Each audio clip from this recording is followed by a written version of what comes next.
एक जंगल में एक तालाब था। उस तालाब में बहुत से जीव रहते थे। वही तालाब के पास एक वृद्ध बगुला भी रहता था, जो कि बहुत बूढ़ा होने के कारण मछलियों का शिकार करने में असमर्थ हो गया था और अक्सर उसे भूखा ही रहना पड़ता था। एक दिन जब बगुला तालाब के किनारे बैठा था, तब उसे एक तरकीब सूझी और बगुले ने जोर जोर से रोना शुरू कर दिया।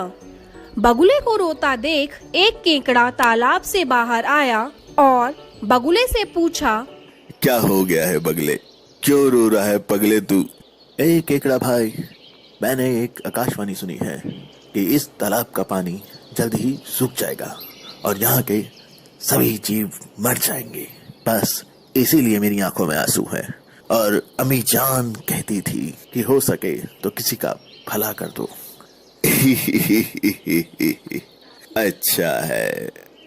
केकड़े ने यह बात तालाब में जाकर सभी को बताई और सभी जीव इकट्ठा होकर मदद लेने बगुला के पास आए और बगुला से बोले, अला बगला भाई, क्या आप हमें सुरक्षित स्थान तक पहुंचा सकते हैं?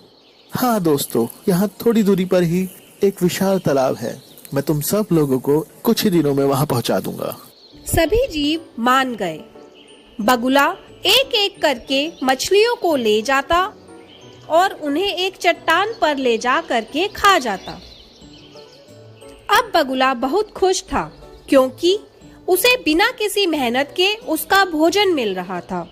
यह सब कुछ दिन चलता रहा। फिर एक दिन केकड़े की जाने की बारी आई।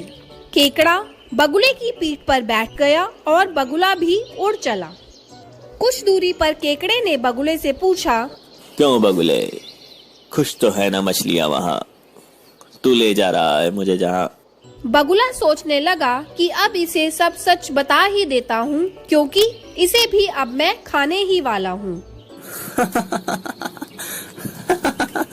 नहीं बच्चे, मैंने तो झूठ कहा था। ऐसा तो कोई तालाब है ही नहीं। और हाँ, जो मछलियाँ मैं ले गया था वो सारी मछलियाँ मेरे पेट में खुश हैं और अब तू भी वहीं जाने वाला है। केकड़े ने सोचा, यदि यह दुष्ट बगुला जीवित रहा तो उसका और तालाब के सभी जीवों का जीवन संकट में आ जाएगा। यह सोचकर केकड़े ने अपने तेज पंजे बगुले की गर्दन में गाड़ दिए। ये तूने अच्छा नहीं किया बगुले, अब मरेगा बगुला। बगुला धरती पर जा गिरा और मर गया। बहुत फड़फड़ा रहा था, जान बचाएगा सबकी।